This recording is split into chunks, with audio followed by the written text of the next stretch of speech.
from the studios in beautiful Oceanport, New Jersey. Welcome to the biggest and greatest podcast ever.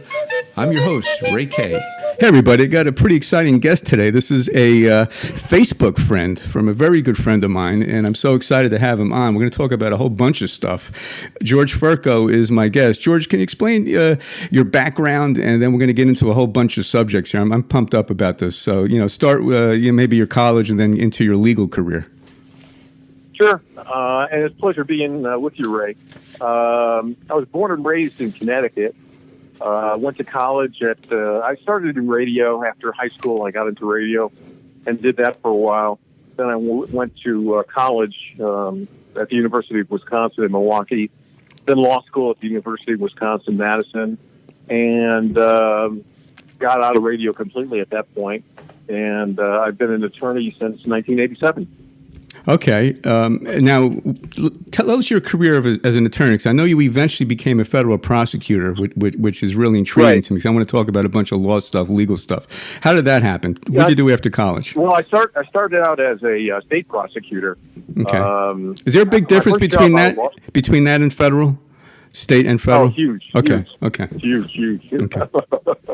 I out of law school, I went to a large law firm in Hartford, Connecticut. And I really didn't like large law firm style, focus on billable hours, and I really didn't like civil litigation either. And I had wanted to be a prosecutor for some time. So I got a job. I was lucky enough to get a job as a prosecutor with the state of Connecticut and did that for just about 15 years. And then I kind of, at that point, my daughter had just been born. And so I was 47 and my daughter was born, and I thought, do I really want to do this for, another 18, 20 years? And I had always wanted to be a federal prosecutor. And so I, started looking around and got a job at Tucson as an assistant U.S. attorney. Okay. Now, what was that like compared to being a state prosecutor? Just curious, the difference. Well, yeah, I mean, there are really tremendous differences. One is you have much more discretion as a state prosecutor. Your supervisors are not looking over your shoulder all the time. As a federal prosecutor, you really have very limited discretion. You have to if you want to reduce a charge, if you want to give someone a lighter sentence because the facts, because you have a weak case, or there might be problems with evidentiary problems in trial, you have to go up the chain and get permission to depart.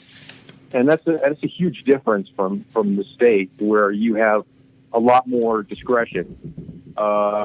Federal prosecution is also a little different in that you get to do more investigation type cases, proactive investigations. You could do wiretaps, what they call Title IIIs. Where in state court, you do very little of that. State court is almost all reactive cases. The police arrest somebody, and there you have it. I mean, sometimes it can be a little more complex. They might not always know the perpetrator, especially if it's a murder or a rape, and you have to kind of piece it together. But for the most part, 99% of the cases in state court are reactive. Somebody commits a robbery, somebody holds up a sword, there's an assault, the police make an arrest, and you prosecute it. Federal court does more investigative aspects. And in Tucson, I was doing some investigations on alien smugglers, an alien smuggling organization, and a couple others along those lines.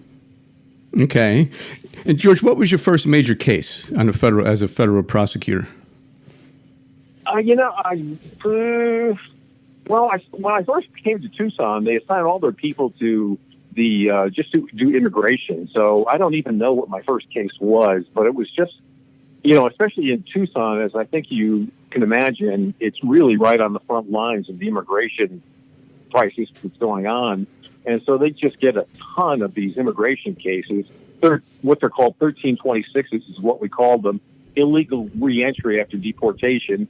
And those are just run-of-the-mill. Those are people who entered the United States illegally and they had been previously deported. So they're subject to a felony. And, the penalties can be quite steep for that. And those are just run of the mill. You crank them out as best you can and do that. Also, Tucson also had a lot of drug smuggling coming across the border. Mm-hmm. a lot of cocaine, heroin, meth. Would try and they would get caught at the border, or Border Patrol would catch people trying to sneak in across the parts where there's no wall, just desert. And so the drug smuggling was a big thing too.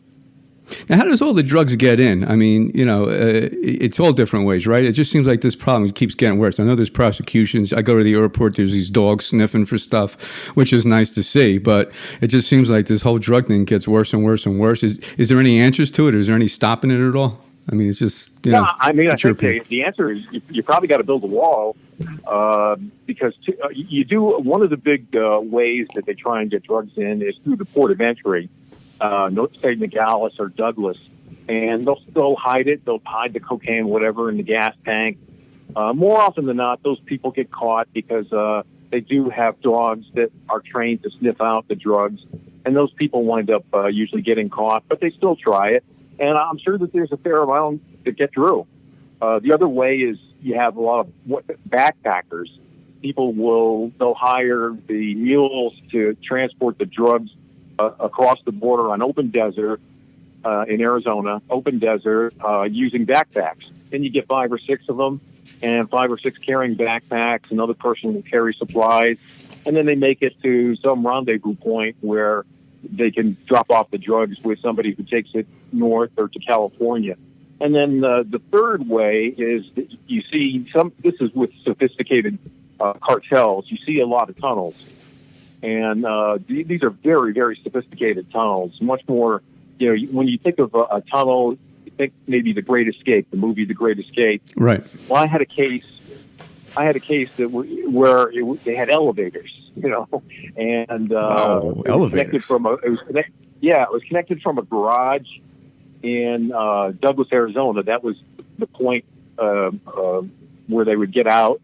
And it was in a house across the border in Agua Prieta, and it was about 200 yards long, which is really very, very long. They had a railing system to move the drugs.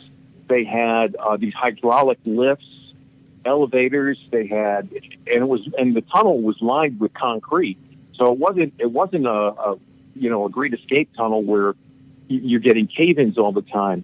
And so a very sophisticated attempts.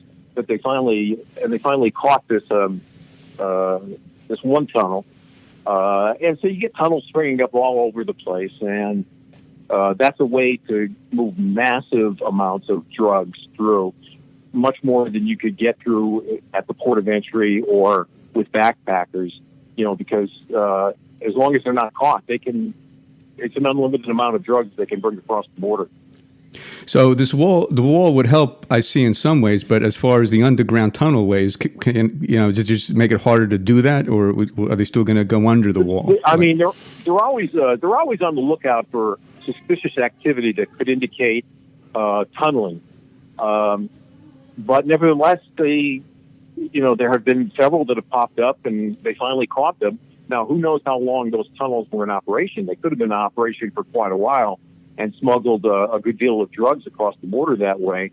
Almost always, they'll eventually catch them because they are Border Patrol, Customs and Border Protection, ICE. They are aware of that kind of stuff. They do keep a lookout for signs of that. It's just all of a sudden the truck pulls in and then pulls out, and there's a lot of suspicious activity that usually goes on, and will tip off law enforcement that that they have a tunnel there. Right. Okay. Now, this is something that is always in the air a little bit, and you hear stuff sort of like with cancer. Well, they don't want to cure cancer because there's so much money in it for the pharmaceuticals. They make so much, in the treatment and that whole type of argument. Is it even possible that some kind of powers to be don't really want this drug problem to go away because of all the money involved? I guess with the prisons being filled. Yeah. Am I talking crazy, or is that out there somewhere? No, I know what you're talking about. You see that a lot on Facebook that they've already found a cure for cancer, and it's pharmaceutical companies that are stopping it. And I really don't buy that argument at all. Mm-hmm. I can't believe that. I think they would make billions if they found a cure for cancer. Right? Yeah. Yeah. You would think. Yeah. By selling that drug, right? They would make billions, and they would become famous. With the Jonas pharmaceuticals, they use all their power to knock that guy out or something. I'm talking. I'm sorry, what's that? Well, the pharmaceutical money would not want that guy to do the studies, or they would just use their power to lobby against that guy that has this cure, or maybe I'm just talking wacky. I guess that's the only thing I could see. I also think that it would have leaked out better now than just conspiracy theorists. That because they almost always publish their findings. Right. Okay. Uh-huh. Researchers, scientific researchers publish everything that they find. Any minuscule thing that could help somebody else down the line, they will publish because they know that it gets read by other people in the field, and they build on it. So they find something, somebody else builds on that, publishes it, builds on that, and so on and so forth. So. Yeah, I'm very skeptical of the argument that there's a cure for cancer and pharmaceuticals are sitting on it, suppressing it, because they want to make money with chemo drugs and things of that sort. Right. Okay. Now, I'm bouncing around a little bit. Then I want to get back into a few questions I always kind of wondered on the legal side is the. On the cancer side, there doesn't seem to have been much inroads. I know people seem to live longer, maybe than they did, and maybe it's not as taboo. Cancer. I don't even think you said that word like 30 years ago. Now it's more open, but it seems like the percentages of people getting it is almost still the same. Like these people still get breast cancer. The treatment's the same with the chemotherapy. Maybe that's even bad for people. There doesn't seem to be all this research that goes. When I was a kid, I was hoping when I hit 40 there would be a cure for it. I was almost positive there would be. Now I'm hoping for my kids there'll be a cure, but you just wonder. I agree with you, and I excuse me. I too had thought by now there would be a cure for cancer, and I know a Facebook friend of mine is undergoing chemotherapy right now, and I've had other Facebook friends who have had cancer, breast cancer specifically. Fortunately, they beat it. And if you catch it early enough, it is something that can be beat, although there still is a high mortality rate with any type of cancer, some more than others. I don't know what the answer is on that. I don't think that there's any conspiracy with pharmaceutical companies to try and suppress their findings. Right. And you also have environmental factors. I don't know why. There does seem to be more cancer now than there was, and that could be environmental factors. A lot of carcinogens that we eat, that are in the air, that are in the water we drink, that all could be factors in what seems to be higher incidences of cancer than ever before. There's the cumulative effect. You're just getting this from every angle: food, water. I guess you go through the airport. I don't know if that radiation is really radiation, even though they say it's okay to do that thing when you put the hands up. I usually don't go through that. Sometimes I do if I'm in a rush, because who knows? Maybe 20 years from now, they'll say, I can't believe people were going through that thing, even though they say it's not radiation. Yeah. But there's you're being attacked from every way. So I see your point. So back to the drugs coming through. So with that theory of maybe not even a theory, then if we want to knock out the drugs, we're going to do it. There's no kind of crazy conspiracy to keep this going because there's so much money in it. So that's pretty unlikely. Then is that what you would think, George? I think it is unlikely. Okay. What do you think of the whole drug thing with Reagan? With the war on drugs. I don't know if it's heavy-handedness. People going to prison for 20 or 30 or 40 years. I don't know if it's fair or unfair. What do you think of that whole thing? I'm sorry. Could you repeat the question, Ray? Yeah. What do you think, George, of the, with Reagan fighting drugs? It seems like the sentences have gone up a real lot. If you get caught, I don't know if it's fair or not, but it seems like some of these sentences go way up. You hear some really crazy sentences for 20 or 30, 40 years. I know a few people have been pardoned for it recently. You mean for drug crimes? Correct. Yes. What do you think of that? Yeah, that. President Obama had pardoned or commuted the sentences of a fair amount of people. And I got to tell you, I think that I agree with Obama. I agree now with President Trump's stance to reduce some of those sentences, because the sentences for drug crimes were just crazy. And for many crimes, they're crazy. And drugs in particular, people going away for life and I had. If I could tell you a story, sure. I got all day, George. I got all day. We got all day here. Go ahead. I had one, and this also goes to the discretion that federal prosecutors don't have, but I did it anyway. And there was a guy who that I was prosecuting who got caught coming across the border with maybe 10 kilos of cocaine, heroin. I can't remember the drug, and that carries a significant penalty in and of itself. Okay, that quantity. Mm-hmm. But what made it worse is he had 2 prior drug convictions, which meant he was facing life in prison. Okay. His sentences would have been life, and and the drug convictions weren't for serious stuff. They qualified as drug trafficking convictions, but they were basically selling, an 8-ball to an undercover cop. And the other one was another one where he was convicted of possession with intent to sell for in state court for a minimal amount of narcotics.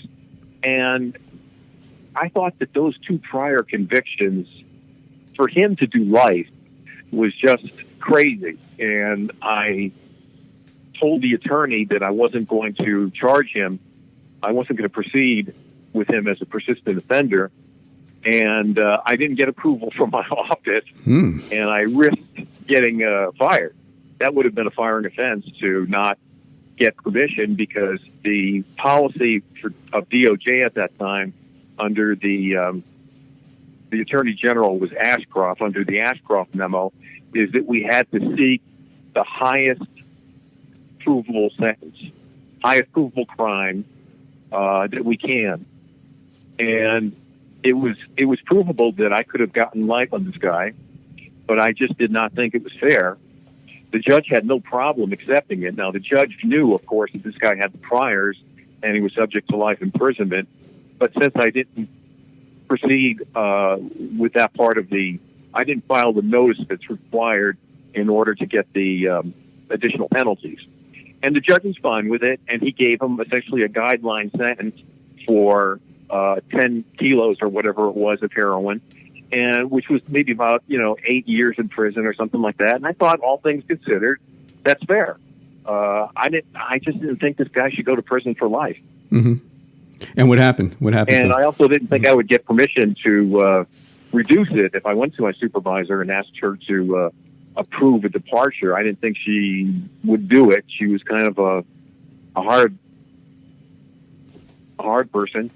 And so I didn't even bother. I just did it on my own. I took a chance that no one would find out about it, and no one did. Oh, okay. Until now. I'm kidding. So what was the finale? What happened? What happened? Did the guy get the 8 years? Well, the person gets sentenced to 8 years, and the judge could have actually put the kibosh on the whole thing if he wanted to. Very, very good judge, very conscientious. And he certainly knew what I was doing. The defense attorney obviously was aware of it.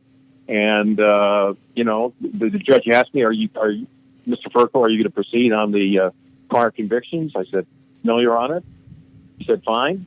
And then he calculated the guidelines in court as on the record as the judges are required to do, and calculated them at whatever. He gave them the top end of the guidelines, which was fine with me.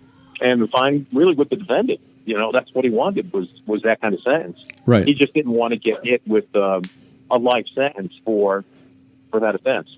So, all things considered, I thought it was a fair sentence. The judge thought it was a fair sentence, but I think my office in Tucson would have had problems with it. Right. Did he got lucky that he had you as a prosecutor, or is that rare, or most, or I guess it's a general thing. I think No.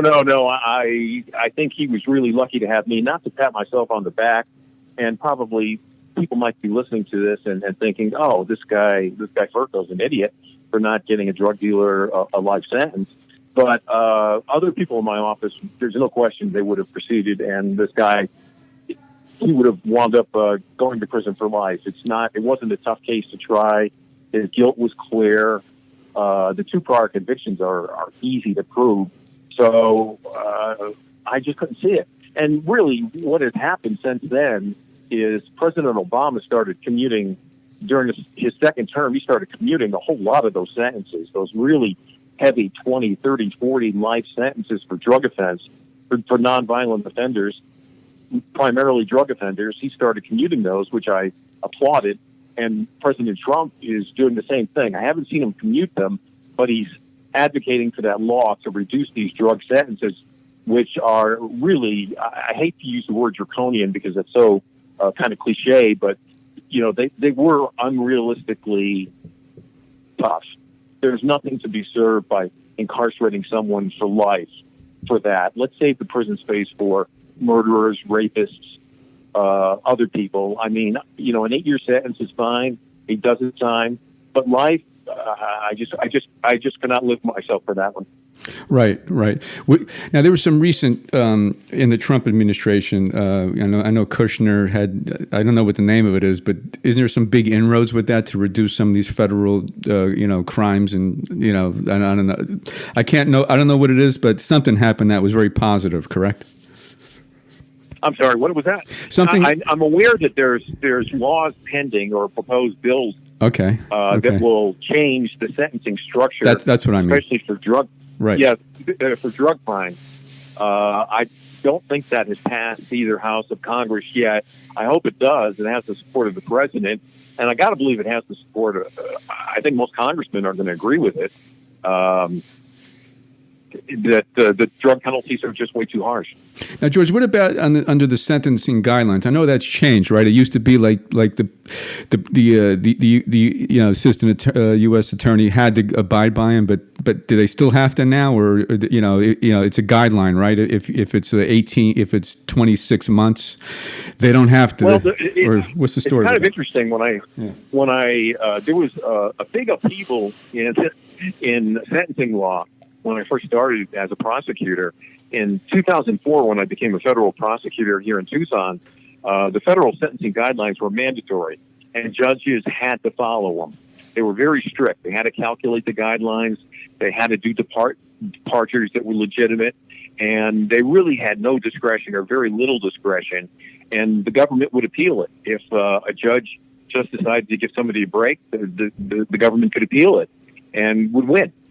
What happened is in 2004, maybe 2005, there was a case called Booker and another case called Crawford. I'm sorry, Booker. Yeah, it was Booker, the Booker case, that said that the guidelines were basically unconstitutional because it deprived someone of their Sixth Amendment right to a jury trial.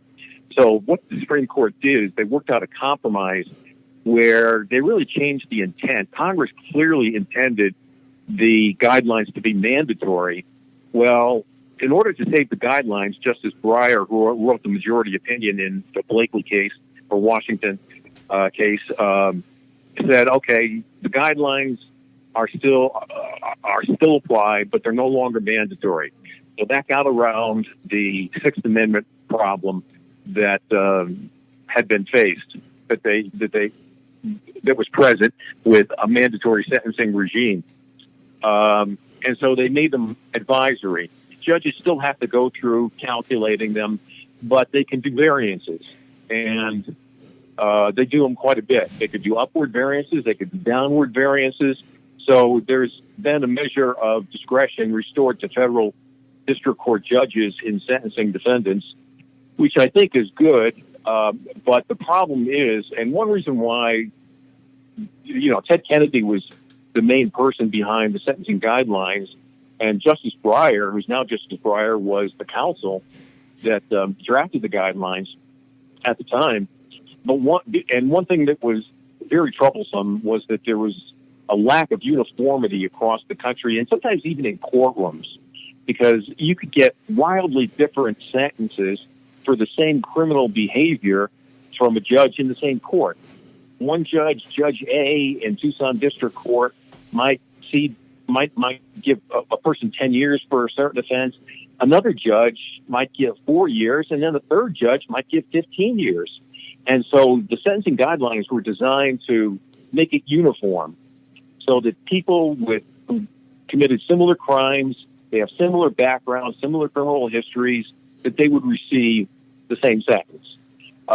You wouldn't get these wide discrepancies that had been a problem with our criminal justice system. So the intent was good. The problem was some Supreme Court decisions made it such that in order to prove upward enhancements, they would have to go to a jury trial. And prosecutors really didn't want to do that. And so the Supreme Court kind of compromised and said, okay, the guidelines are there. That's the starting point. The judges do have the discretion to vary up or down. Okay. And I was able to get a big upward variance in the case. This was just one of those, I told you earlier, 1326, illegal reentry after deportation. Well, the pre-sentence report came back and recommended a 30-month sentence for this guy. And I was livid. And because the guy had 50 some odd convictions. And he also had a prior conviction for that same offense. And Judge Roll, who, was shot and killed in 2011, was the judge at that trial, and he gave him 10 years. So my argument to the judge with this case is that, wait a minute, he got 10 years before from Judge Roll. That didn't teach him not to come back in. So I think he should get 12 years. And the judge agreed with me. Oh. And so he departed dramatically upward from 30 months to 12 years. And it was affirmed on appeal because the guy had such a bad record. And, the previous 10-year sentence didn't mean anything to him.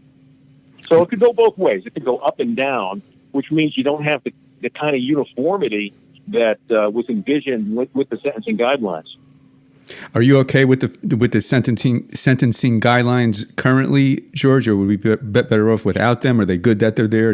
What's your opinion on it? I think that the sentencing guidelines are good. I wish that they were mandatory to provide uniformity across the country and even within courthouses. And I kind of agree. I agree basically with Justice Scalia's dissent in that case, the Blakely case, which is if the government wants to prove, for example, if they want to get extra time because the person committed perjury during testifying and while testifying, then let the government prove that beyond a reasonable doubt to a jury. And I think that's really the acceptable. That should have been the outcome. It didn't carry the day with Justice Breyer and the other justices, but I think there's a lot to be said for having uniformity. But also, you have to honor the defendant's Sixth Amendment right to have a jury trial on these facts that can greatly increase the sentence. And there were some outrageous examples, really, where the base level offense might be 5 years, but with all the enhancements that are added on, he could wind up with 20 years. And none of that was found by a jury. It was found just by those enhancements were found just by a judge by himself or herself. And that was one of the problems with the sentencing guidelines that defendants are convicted by a jury for a fairly small offense. And again, going back to that 1326 offense, basically it's a 2-year minimum. It's a 2-year sentence. If you prove enhancements, then it could go up to 20 years. So, there's a lot to be said that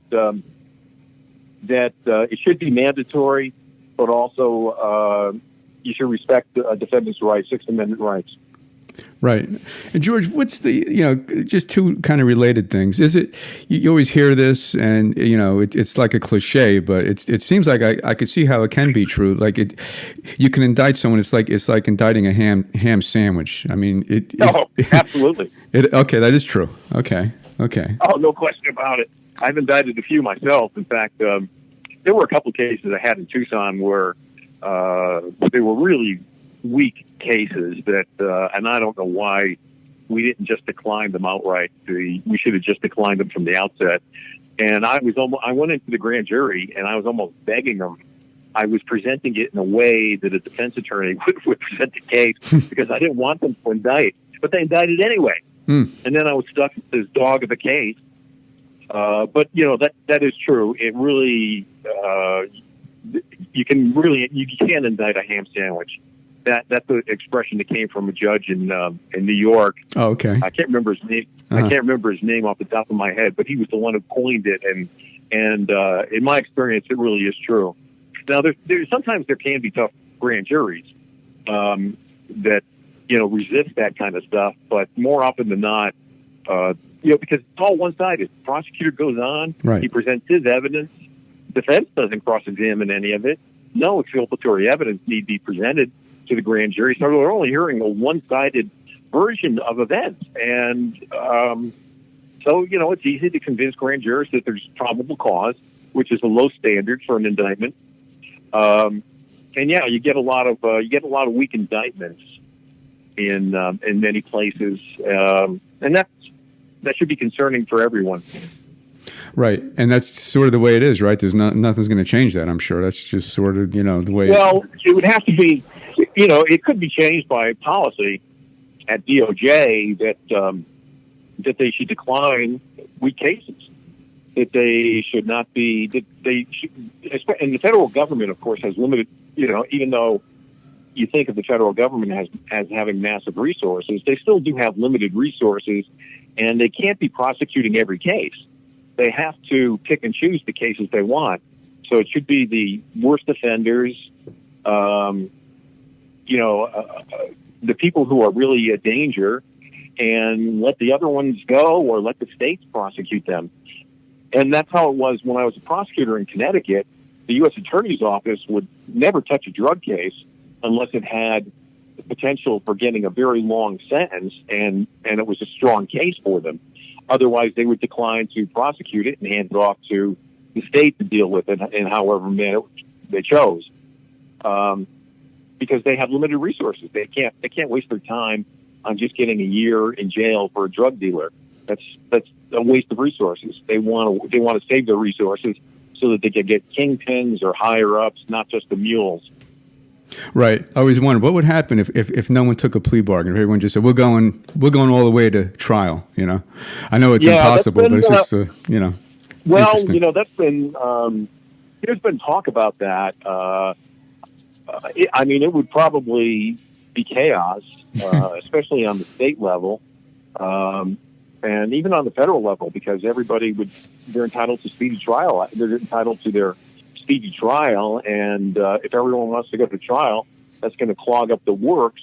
But defendants have to do what's in their best interest, and if they're presented with a plea deal, they can't really work as a union. They can't work as a union with other defendants to take the stand. We're not going to trial. The defense attorneys can't recommend that they do that because they have to look out for each individual client, and they can't be concerned with the massive macro level effect that it would have, but it would be a mess if every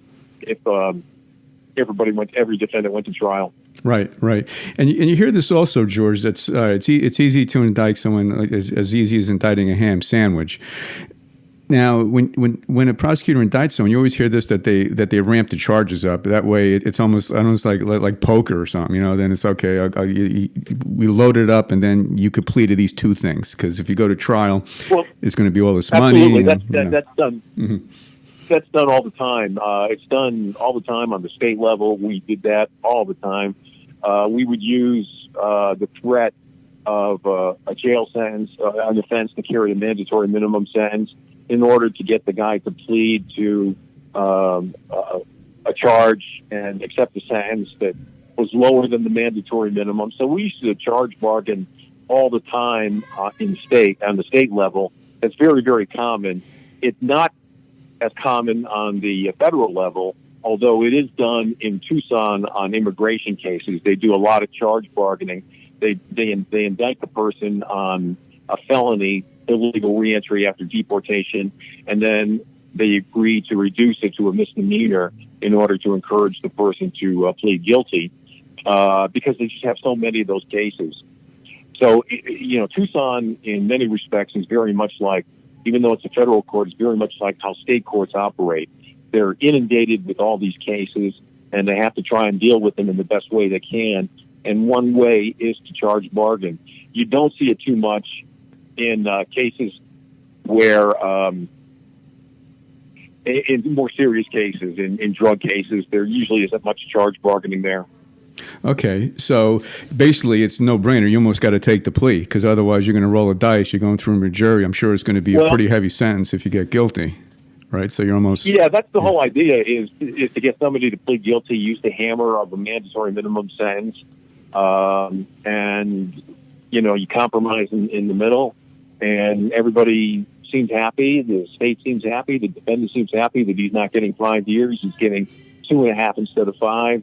We're happy that we don't have to have a trial. So that on the state level, it works. It works a little bit better than I think it does on the federal level. Right. And I always wonder about this, George. The you got someone that doesn't have money. They get this drug case against them. They get a public defender. I'm sure that public defender is supposed to act, of course, in the best interest of the defendant, but it just seems like there's some kind of conflict that the public defender is being paid by the government. Are you getting good representation by a public defender? Yeah, my experience has been that the public defenders are among the best attorneys. Oh, okay. Okay. That you can have. Okay. They are, and that was true when I was in Connecticut too. I mean, the public defenders in Connecticut are really amazing. They are really, really good, by and large. I mean, there are some weak ones here and there, but by and large, you get excellent representation in Connecticut from the public defenders. The same in Tucson, you get outstanding representation by the public defenders. And if there's a conflict case, for example, if there's co-defendants, then one of them will be represented by the public defender, and then the other one will be represented by a member of the CJA panel. The CJA is the Criminal Justice Act, and they're defense attorneys, and they get appointed all the time in cases because there are so many of those conflict cases with co-defendants. So public defender gets one, and then if there's 5 defendants, CJA attorneys usually get the others unless they have enough money to hire their own attorney. And as far as them being paid by the government, that really hasn't been.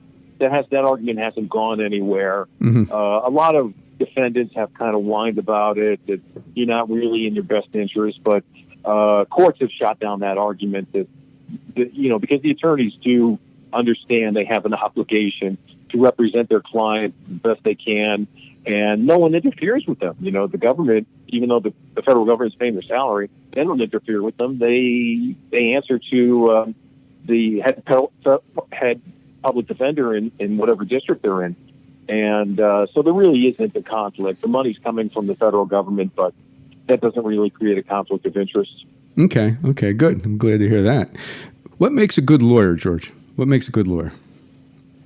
What makes a good lawyer? I think good analytic skills. You have to be able to analyze facts and determine, weed out the relevant facts from the irrelevant facts. I think that's one of the crucial aspects of being a good attorney. And I can tell you that most of my career was spent as a prosecutor, either state or federal. And that's a vital quality to have. And I've seen some prosecutors who really don't know how to analyze a factual situation. For example, you read the police reports, and they don't think critically about it. In my opinion, when I was a prosecutor and I would look at the police reports, I would read them really critically. I would read them as a defense attorney, looking for every weakness I can find. Because you're better off knowing the weaknesses now than you are when you're at trial. Mm-hmm. And you could get rid of the case on more favorable terms rather than an acquittal. And it just saves a lot of time. So I used to read the police reports very critically and question how the cop, he said he saw this. How can he have seen this? And a lot of times it turned out that they could. I'm not saying that they were lying, but I would read it with a very critical eye. And I think that's very important in analyzing cases if you're a prosecutor, to not take everything that's said at face value. I got you. Right. Okay. George, a couple of interesting things, not that exaggerate. I like my top 10 list and all this kind of stuff. But what was the worst legal decision ever?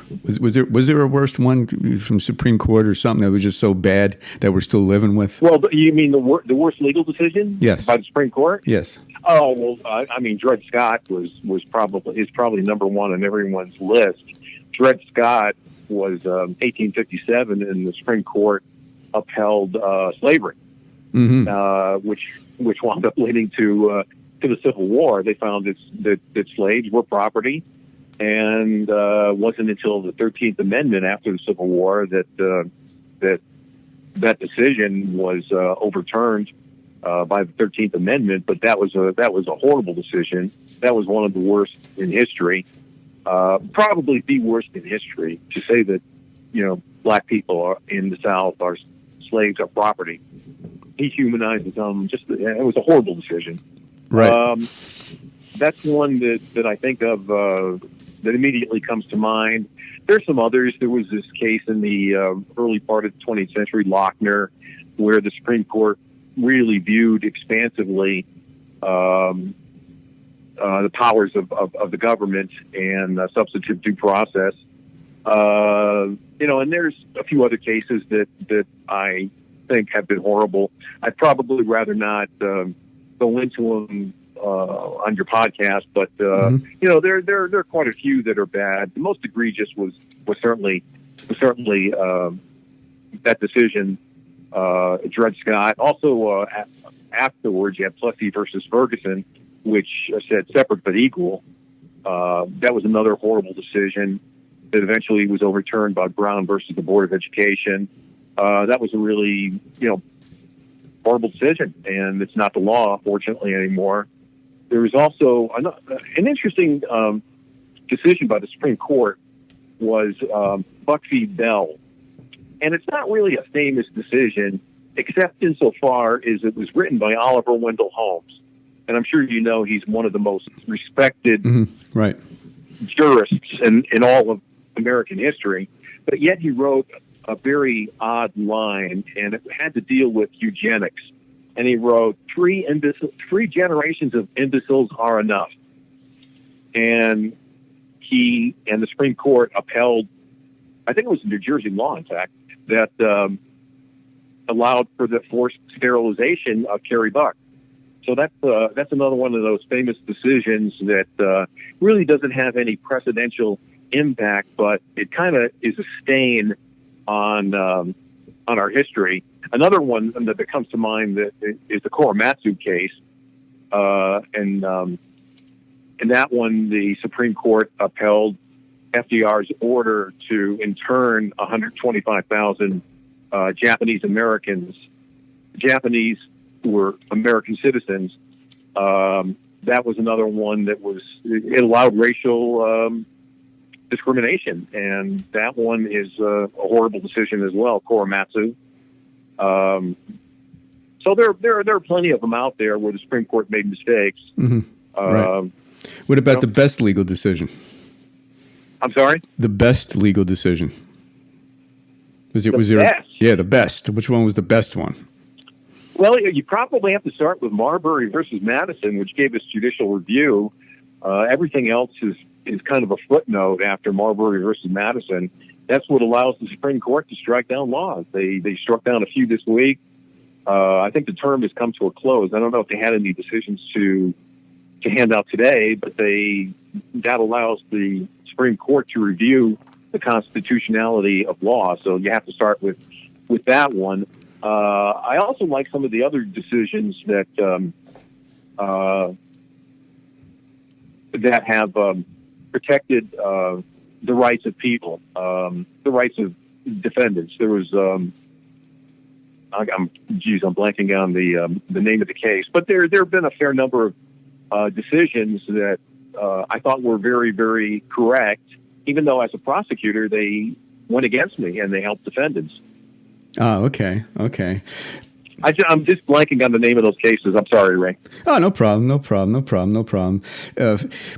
You mentioned the Supreme Court. It seems, I know they're not supposed to be political, but it just seems like they are, or judges must be of some kind, because there's so many of these 5-4 decisions. And what's your opinion on all that? Maybe they aren't. But what do you think? I totally agree. They are very political, and that's one of the problems with how the Supreme Court has progressed in its history. At one time, judicial nominations, Supreme Court nominations, the nominee did not even go to testify because there just was nothing worth asking them about. They would know their qualifications. They went to Harvard Law School. They went to Yale, whatever. They know their qualifications, and they didn't even testify. Now that the Supreme Court has interjected itself into so many areas of politics that previously had been reserved for Democratic majority, it becomes more and more intense and contested. Obviously, Roe versus Wade it comes to mind with that being an immensely political decision. And a change in the composition of the court could have Roe versus Wade overturned. And I've long felt that judges are nothing more than politicians wearing black robes. And you see this over and over again, where they really are not doing anything legally. They're kind of displacing the will of the majority. And it does upset me, because I think that goes against majority rule. It goes against our constitutional structure for them to essentially, what you have is 9 elite lawyers, all going to Ivy League schools, telling the whole country, usually only 5 of them, right? Because most of these decisions, these contentious decisions, are 5-4. So you have 5 lawyers went to Yale and Harvard, telling the whole nation, what their mores should be, what laws they should pass, what laws they can't pass. And that does trouble me. Even if I like the result on the merits, it still is troubling. For example, on gay rights, I personally have no problem with gay marriage, but the Supreme Court really should not have ever gotten into the thicket of that, in my opinion. They should have just left it to the states to decide for themselves if they want to allow gay marriage. Some states will allow it, some won't, but that's how the majority is, and that's how our federalism system is with states. States differ frequently on these kind of moral issues. Now, was this always like this, George, going back to George Washington with the Supreme Court, or whenever the Supreme Court started, it was always probably political, or did it just kind of get worse, every 4 years, leading to now, or was it always like this? I think it was always, to some extent, political. It's become more political. It became more political in the 20th century, and especially the latter half of the 20th century and you really can trace the politics to FDR. Because if you recall, FDR he did not get a chance to appoint any justices to the Supreme Court during his first term, and the Supreme Court struck down many of those New Deal acts that he wanted as violating the Commerce Clause of the Constitution. And so he proposed to pack the court. He wanted to enlarge the court so that he can appoint enough judges that would give that he was confident would vote to support his New Deal plans. Mm-hmm. So he wanted to actually pack the court, which was a blatantly political move. Mm. There's been some talk about doing that again, which is a blatantly political move, to give presidents more. Instead of 9 justices, there could be 11, 13, 15, appoint enough to overturn a decision you don't like. And that would be horrible. That would ruin the legitimacy of the Supreme Court. People would not respect their opinions. You'd have this constant battle back and forth. Democrat comes in, decision that he doesn't like gets overturned. She doesn't like. Republican comes in, the justice has overturned it again. It just would be a nightmare. And I think that's where you can really trace the politicalization of the Supreme Court to New Deal. And ultimately, FDR withdrew his court packing plan, and then he wound up in his second term having the opportunity to appoint 5-6 judges who then routinely upheld all the New Deal acts that he had wanted and Congress had passed. And then it progressively got even more political with the Warren Court in the 60s, in the 50s and 60s, and it's continued. Roe versus Wade, and on and on.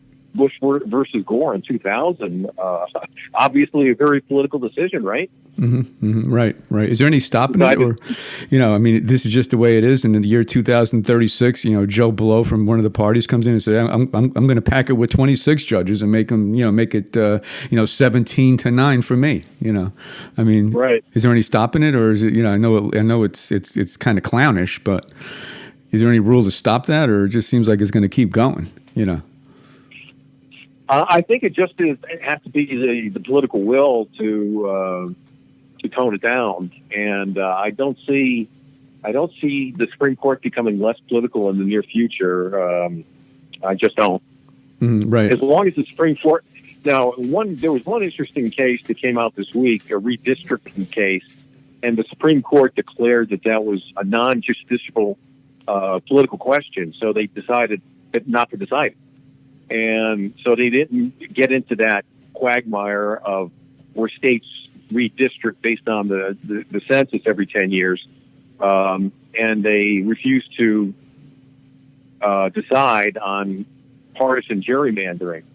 And there needs to be more decisions like that where they don't get involved in those political issues and let it get sorted out through the democratic process of majority rule. Okay, so that was good they did that then. I'm sorry? That was good that the Supreme Court made that kind of decision. In my opinion, yeah. Now there was, it was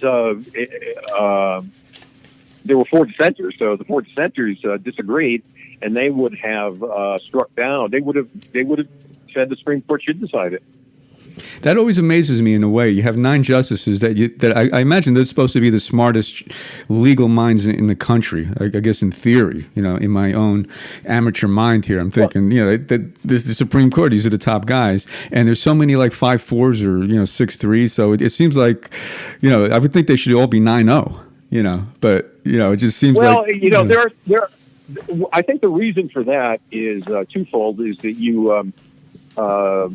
Number one, people come from different backgrounds, and number two, I think more importantly, they have different ways of interpreting the Constitution. For example, the conservative bloc, Gorsuch, Kavanaugh, when Scalia was on the court, Thomas, Alito, Roberts has kind of turned into an Anthony Kennedy. He's kind of now become the swing vote. But the conservatives believe in an originalist theory that it should be interpreted as the text was understood at the time it was written, which would be 1789 for the Constitution as a whole, and then for the various amendments whenever they were passed. Then you have the liberals who like a living Constitution. If the Constitution is too hard to amend and it has to change with the times, and the Supreme Court has taken it upon itself to do that, and so you get a lot of those decisions are because the Supreme Court decided to interject themselves into a political debate under the guise of it being a living Constitution. Will we ever change the Constitution? What's that? Do you think we'll ever change the Constitution? Well, it's been amended 27 times. I mean, it is, there are 27 amendments. So it is sort of changed through that. 10 of them were. I got you. Right. Yeah, 10 of them came very quick, the Bill of Rights. But it is an arduous process. It's not easy, which is why it's so tempting for judges to take it upon themselves, if there's something bad, to just ignore a clear constitutional provision or take an ambiguity in the Constitution and use it to further a goal that they favor. So, the Constitution is extremely difficult to amend, and that's one of the problems with it. It probably is too hard to amend.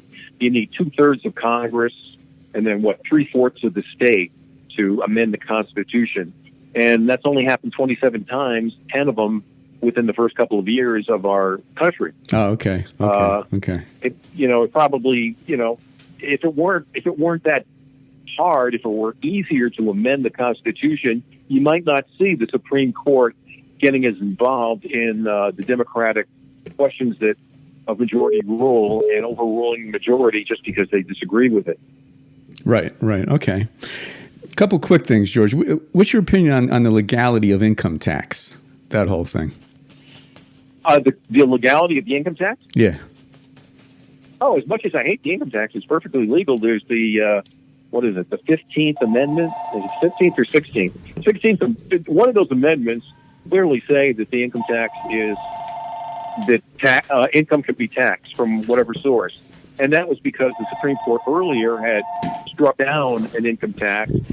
So Congress and the states passed an amendment, I think it's the 16th, that says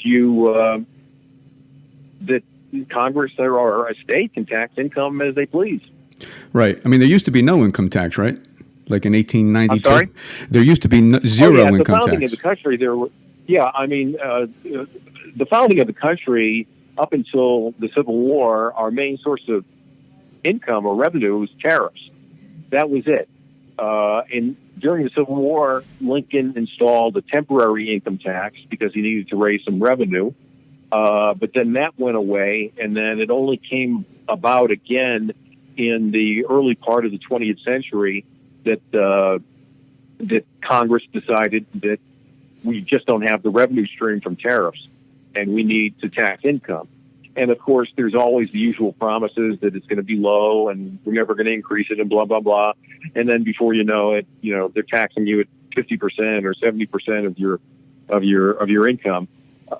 It started out as very nominal, maybe 1%, and very few people really had to pay income tax when it first was allowed or the legislation was passed. But it's perfectly illegal. There's nothing unconstitutional about it. The Constitution specifically allows it. Right. Well, you mentioned tariffs. I'm just bouncing around. What do you think of the? You hear about tariffs now. We're gonna increase tariffs on China and all these countries. What do you think of tariffs? It's kind of confusing, that whole thing. Well, I had always been a free trade person, and I had always liked free trade, which means not tariffs. And I supported NAFTA when that was passed, I think during maybe Bush 43. Bush 41, I'm sorry. And, I supported it, and I thought it was good legislation to have the free market. But then, frankly, President Trump has convinced me that maybe tariffs are needed, that countries are cheating on it, like China and Indonesia and other countries, and they're cheating on stuff. Mm-hmm. They're not really allowing free trade, and that maybe tariffs are needed in order to get them in line. It seems to have worked with Mexico, and all the president did was threaten tariffs, and all of a sudden you have 10,000 Mexican troops on the border. And then President immediately rescinded the tariff because that would hurt Mexico. So, tariffs are generally bad because because countries retaliate. If the United States passes a tariff, then our trading partners are going to pass tariffs, and it's going to hurt everybody. And in fact, that was one of the leading causes of the Great Depression was what was it called? The Smoot-Hawley tariff, and that just made things horrible. Manufacturing really shut down because no one was buying our products. Right. What's your opinion, Joe? I'm just bouncing around again of the electoral college. I'm just going to hit different points here about. I'm sorry. What my opinion on what, Ray? The electoral college. What do you think of that? Oh, well, I think we need it. What was the theory behind that? Why have that? Like, you would think naturally, okay, whoever gets the most votes wins, but that's not the case. It's they get, like, what's the theory behind that for my viewers, from listeners? Sure. I think one of the theories behind it was protection of states. Remember, we are the United States of America, and states are an important part of the constitutional design.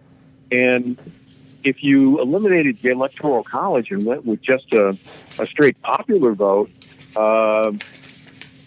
you'd be eliminating the input of states. the country would be run by California and New York. That's just how it would be. They would decide pretty much every election. Okay, so I do right. like it. Right. I do like the Electoral College. I think it's proven well over time. I mean, there are only a couple of instances where, obviously, one was 2016, where Hillary got more votes, more popular votes than Trump, and then I guess 2000 was another one. But even that's kind of difficult to say that she got more, because you're not playing for. The candidates were not playing for the popular vote. They were playing for the electoral votes. So Trump focused his campaign efforts on Wisconsin, Pennsylvania, Ohio, those Rust Belt states, and he wound up winning them. The battleground states, whereas he ignored, of course, the blue states like California, New York, New Jersey, Connecticut. Didn't spend a dime in those places. You got to believe if he campaigned there, he would have siphoned away some votes. Right. There's also an issue with voter suppression. If I'm a Republican and I live in California, why am I bothering going to the polls on President's Day? It's just a waste of my time because I know what the result is going to be. I'll stay home. So that's another aspect of it that I think that gets overlooked, is that. And the same would be true, and I'm not just saying picking on blue states or Democrats. Same would be true in a heavily red state. Why would a Democrat in what's a heavily red state? Well, Kansas, Nebraska, those flyover country states. Why would a Democrat bother going to the polls to vote for Hillary? A waste of gas, waste of time. Right. So I think the Electoral College has proven its value. It gives states power in deciding who the president is by virtue of each state getting 2 Electoral College votes based on its Senate representation. And so I think it was a nice balance that was struck by our founding fathers way back when they were drafting the Constitution. It had nothing to do, by the way, with slavery. There's a lot of myths that it was slavery induced, and that's really not true. And there's also a practical problem, Ray, I think, with the popular vote. What happens in a close election? Let's say you had a close election like you did in 2000, right? I mean, that was very close between Bush and Gore. Mm-hmm. If the popular vote, if every vote counts in the United States, you have to do a recount in all 50 states. Oh. With the Electoral College, you only have to do the recount in the specific area, in the one state, which was Florida in 2000, and just the one county. I think it was Palm Beach or Fort Lauderdale, right around there, was the crucial area that was contested. And so you can limit it. If you have to recount every single ballot everywhere in California, all the absentee ballots, blah blah blah, the early ballots, we probably won't get a president in time by January 20th. Right. Yeah. You contest it. It might take 2 years before you figure that out. If that was the case. I mean, you recount there, and then that there's going to be legal challenges to it, which will delay things even further, and you really could have an absolute disaster. What do you think, George, of the Patriot Act? 9/11 happens, and what's your opinion on that? I'm sorry, say that again. What about 9/11? The Patriot Act. What do you think of that? The Patriot Act had some good provisions, and it had some bad provisions. In my opinion, overall, if I were a congressman, I would have voted against it. It gave too much power to the federal government and really allowed the government to trample civil liberties and hold these detainees at Guantanamo indefinitely. There were some good, much needed provisions that have helped, but overall, I'm opposed to the Patriot Act, and I really don't know if it's still in effect. Has it been repealed or amended? It must be amended, at least. I would think so. I really don't know. We have to check it out. It's a good question, I guess. Yeah, I'm glad I asked it. Right from the beginning, I was leery of it, and because it just seemed like it was giving too much power to the federal government to run roughshod over persons' civil liberties and civil rights.